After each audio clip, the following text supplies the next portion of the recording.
Welcome to today's live stream. Today we're going to be going through one of the CySA Plus performance-based questions. This one's on threat data intelligence.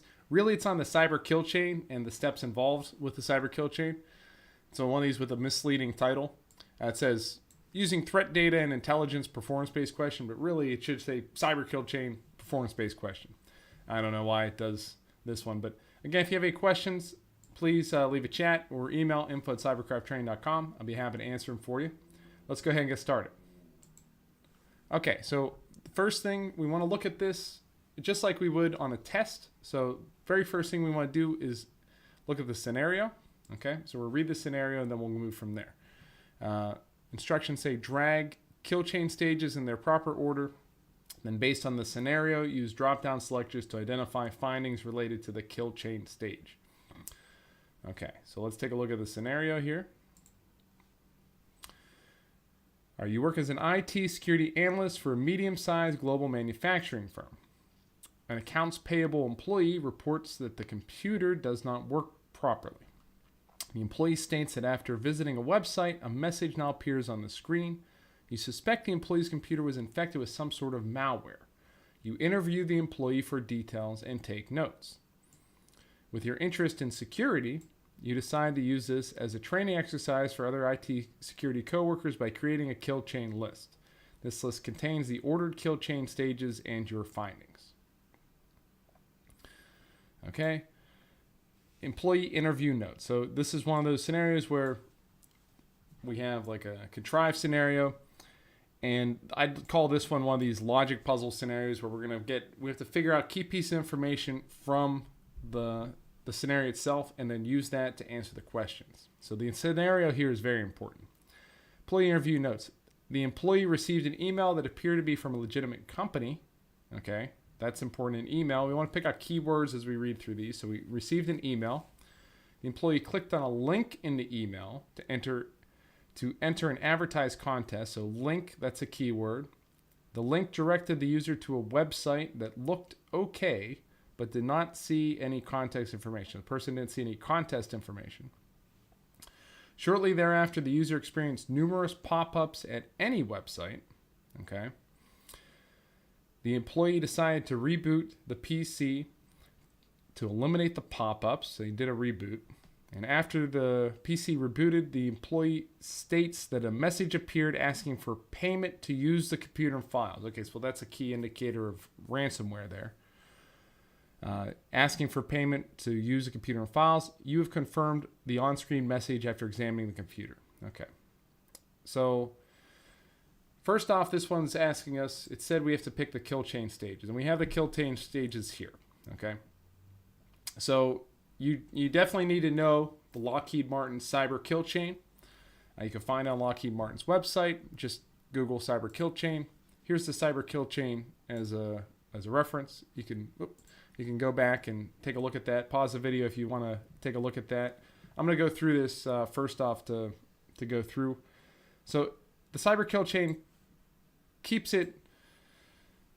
you all the steps to go through what an attacker would go through whenever they target a computer or they target an organization. Okay, it's the methodology that the attackers use. So the first step is going to be reconnaissance. And in any type of kill chain, whether it's the MITRE attack framework or the Lockheed Martin cyber kill chain, any of these are going to start with reconnaissance. Okay. Now, Lockheed Martin's kill chain kind of differs from that, and it goes into the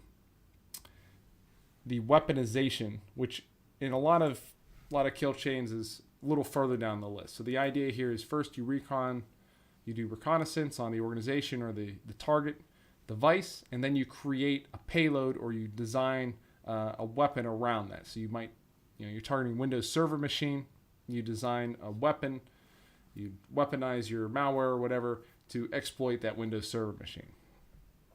Okay, then we have to, I believe, deliver that in some manner. Okay, then you would perform the exploitation. Now, delivery could be through an email, it could be FTP, however you want to deliver that malware to the person. And then we take advantage of some exploit using the technology that's on that device. So like a Windows Server exploit, or maybe like they're using, you have a PDF, you use an exploit within PDF, you might use ActiveX controls, things like that. Whatever exploit you want to do to get your malware onto the device. Then you would install your chosen malware, and then you'd establish some sort of command and control that would link back to your attacker-based system. Okay, so this is some way you can remotely control the command there, or remotely control the malware. And then you'd perform your actions on the objective, and this is where all your exploitation comes in. Now, the Lockheed Martin cyber kill chain really only covers probably about the first half of most cyber kill chains. If you look at the MITRE attack framework, it's a little more involved. After you establish a presence and command and control, there's more steps after that. So it's just a different way of thinking about it. And it's called the cyber kill chain because it's loosely based off of a military kill chain, where you would, if you were having a deliberate operation, or you wanted to create a mission to go into an objective and attack with conventional weapons a certain target, you'd have what's known as a kill chain. We don't need to get into that. That's why it's called the cyber kill chain. It has that aggressive terminology. But anyway, let's go back to the question here. So basically, the first part of the question is just listing out the steps of the cyber kill chain. Pretty self-explanatory. Now let's talk about the rest of the meat of this performance-based question. So now we have to choose the steps according to the instructions. Drag the kill chain stages into their proper order. Okay, we did that. Then, based on the scenario, use the drop-down selectors to identify the findings related to the kill chain stage. Okay, so now this isn't going to fit exactly. So let's start at the beginning here. Employee received an email that appeared to be from a legitimate company, and the employee clicked on the link. So for the reconnaissance stage, let's see what they have here. Okay, impersonation, farming, phishing, social engineering, and spoofing. Well, we know that she clicked on a link from an email. So that's going to be phishing. So that's going to be our reconnaissance step. And that's, accounts payable employee. I received a message in our contest. I clicked the link, and now my computer has problems. It says I have to pay to get my files. All right. And she did get an email. She clicked on the link. So now the weaponization here, how did we determine how to, what type of payload are we picking for this? Is it executable code, a keylogger, a malicious link, spam, or virus? Now this is confusing. We have a malicious link in there, but that's not the weapon. The weapon itself, what's being used to target the machine is code, not a link. So there should be a link here in the delivery method.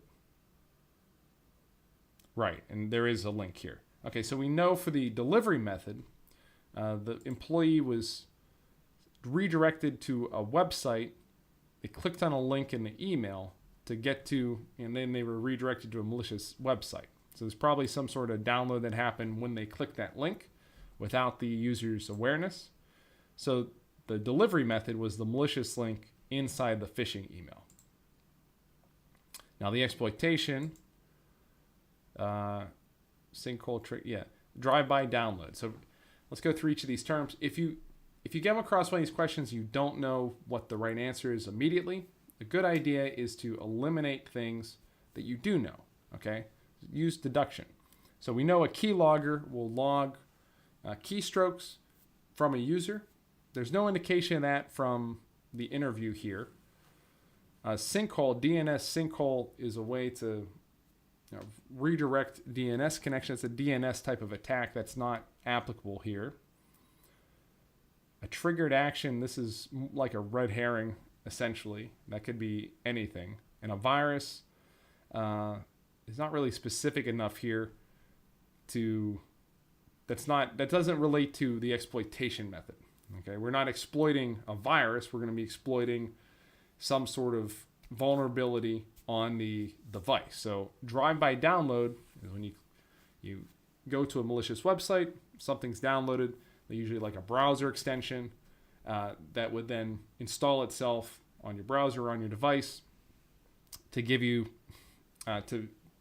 be some sort of malicious malicious action. So it's going to be drive-by download here. That's probably the best exploitation.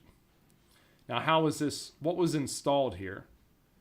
That's the installation step. Now, we know this is ransomware because it's asking for payment to use the computer and files. That's ransomware. And ransomware works by encryption. If ransomware is on here, we can pick ransomware, but it's not. So the best answer here would be encryption. Now, adware is an interesting one here too, because this scenario kind of speaks to adware with this bullet point. Shortly thereafter, the user experienced numerous pop-ups at any website. Now, you could make an argument for adware, but I think what we're installing is malware that does encryption for the purpose of ransomware. So I think encryption is going to be the best answer here, because the ultimate goal of this, you want to think about it in terms of the ultimate goal of the malware, and that's going to be for ransomware. Okay. Then we have the command and control. What is the attacker communicating with to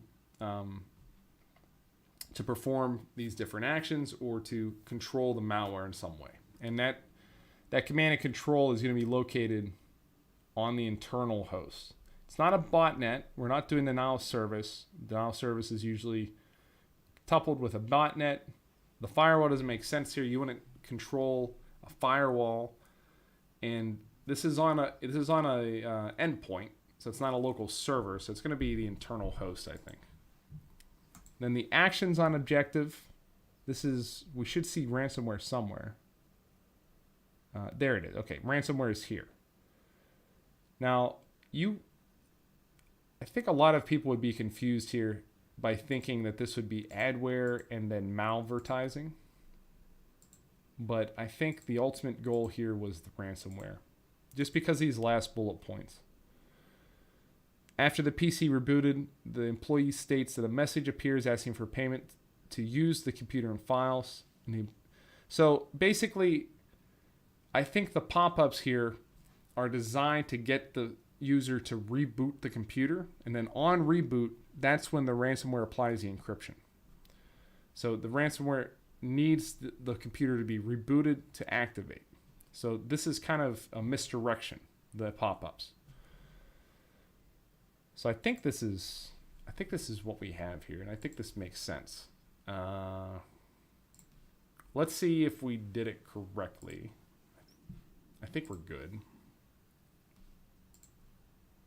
If you have any suggestions for changes that we need to make, let me know.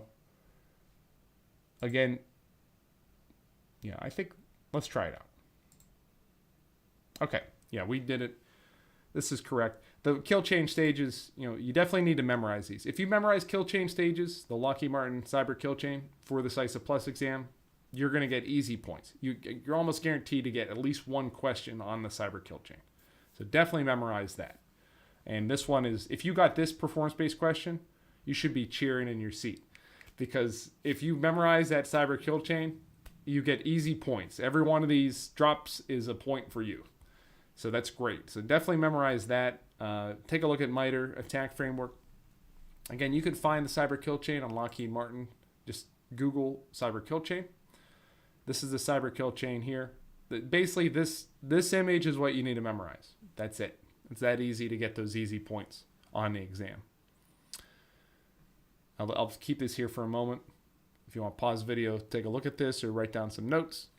And then as we go through interpreting, again, with these scenario-based questions, there's always somebody trying to get you to think a certain way about the question. You have to get in the mind of the question writers. So let's see what they say here. All right, while the kill chain itself is a defined set of stages or steps, the findings based on each stage of the kill chain can be determined based on interpreting and analyzing what the accounts payable employee said during the interview with them. And that goes through, let's see, the first stage. Yeah, it tells you all the stages of the kill chain. This really isn't a very good explanation because all it does is it just says, what we should have selected. Normally is a more detailed explanation here.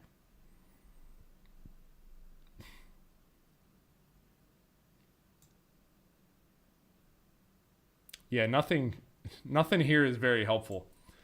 But, we did a good job. We puzzled this one out, and you want to take, just like I went through this one, that's how you want to approach this on the exam. Now, when you get on the exam, if you're not comfortable with your PBQ, you come across one of these performance-based questions, and you can't, this is my advice to you, assess it in like 10 to 15 seconds, take a look at it, determine if that's something you can answer really quickly, or if that's something that's going to take you a little longer. If it's something that's going to take you a little longer, flag the PBQ and then go through all the questions, answer all the questions that you can, all the multiple choice, definitely answer all those, and then go back to the PBQ that you flagged. And then you have some more time. You don't want to be in a scenario where you're spending a lot of time with the PBQ and then you have to rush through multiple choice questions.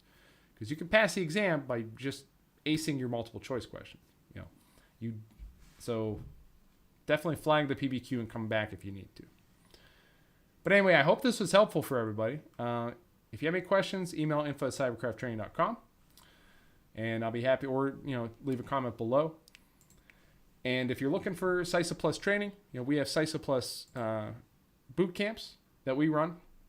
Link in the description. We have lots of boot camps coming up. We have boot camps for CySA Plus every month, and it comes with a voucher and a first-time pass guarantee. And you get access to a full Learn Lab environment that you see here with all these PBQs. You get access to digital textbook, labs. The labs are on a separate environment, still from CompTIA. Everything you need to pass the exam, and a first-time pass guarantee. So, hope this was helpful. Thanks so much for joining in.